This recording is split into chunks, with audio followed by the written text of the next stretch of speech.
Social media is everywhere, from YouTube videos to Facebook pages to the ubiquitous twittering tweeples. But fun and games aside, it can be an extremely powerful and inexpensive way to market your startup. Be careful, you don't want to end up spamming people either. Prashant Rajkhowa this week on Toolkit tells you exactly how to use social media to get yourself going.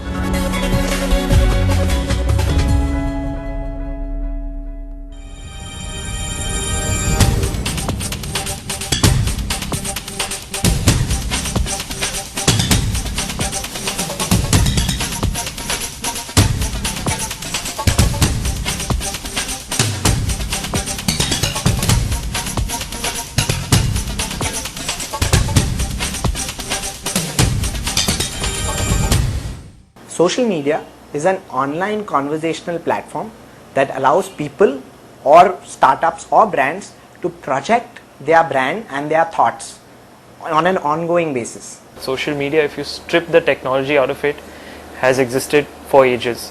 People used to sit around a people tree or a banyan tree and talk to each other, interrupt each other, add gyan to each other under a people tree. Today they do that using platforms like Twitter, Facebook, Orkut. Social media isn't a buzz concept. Blogs, Facebook, Twitter and YouTube are more than just places where people hang out. They are places where consumers hang out. It's a social media because of groups, communities and circles. And a conversation here is an immense opportunity for online conversations between your startup and potential customers. Conversations that happen on social media need to add value. I need to either give you facts, figures, trivia that you never knew, right, which now make you smarter or they make you more knowledgeable, or I need to give you an opinion that makes you ponder. In a sense, it helps in establishing credibility, which is always good when you go, say, to a customer or to a VC or to maybe even an investor. So it always helps in that sense. A social media case in point, Deskaway. Blogging, Twitter, Facebook and LinkedIn were the tools this 2-year-old software as a service startup used to speak to potential customers. They found people actively looking for a product like theirs, and unlike traditional media where one hopes a potential buyer sees the ad, they actively converted prospects to sales. LinkedIn is great where we can actually, me as a business owner can connect with other CEOs, and let's say if I'm looking to build a partnership with company XYZ, I can use the referring mechanism of LinkedIn to actually know who knows that person and then kind of get a referral. And the question and answers of LinkedIn are pretty powerful too, where I can actually put up search feeds and connect with people who have asked questions about collaboration, small business technology or tools like that. When thinking about a social media plan, it's important to pick the right channels. This should be based on a simple cycle. Listen to what people are saying about your stream. Participate in these conversations. Give your views and comments. Build people's trust. Promotion at this stage will be considered spam and will drive people away. In the next stage, connect your connections with your startup. Then review, replan and restart the process.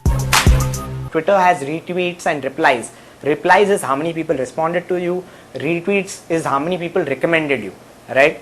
Facebook has comment, share, like, right? All of this can be put in conventional marketing terms in terms of brand recommendation, right? Brand response, right? And all of that can be put in that kind of marketing jargon, so as to say, right? But all of these tools are fairly measurable then. And if you follow this path, you can build a sustainable, stable and growing presence on social media. Prima facie, our blog helps us to helps the world and helps our customers know that we're constantly thinking about things that we do for them. We're constantly thinking about and thinking deeper into fields that relate to them. So that gives customers a sense of confidence, especially us being a young company. It adds that element of one streak of gray hair that we need on our head. And also internally, because what we try to do is we try to sort of broadcast everything that we do in-house. Internally, what that leads to is people say that, this is a vibrant, this is a dynamic place to work in. So maybe I'm going to send in my CV to this place, and which is always a good thing when you're trying to start up and creating a credible team. Remember two things. If your potential customers are not online and not active on social media, you might end up making a fool of yourself. The second thing to remember about social media promotion is that it's an ongoing process. There is no such thing as a social media campaign. You have to be in constant touch and constant communication through all the channels that you've set up. If you start dropping off channels, you will lose the contacts that you've already built through those channels. And if you drop off social media altogether, there go your customers, potential customers, and perhaps even your brand.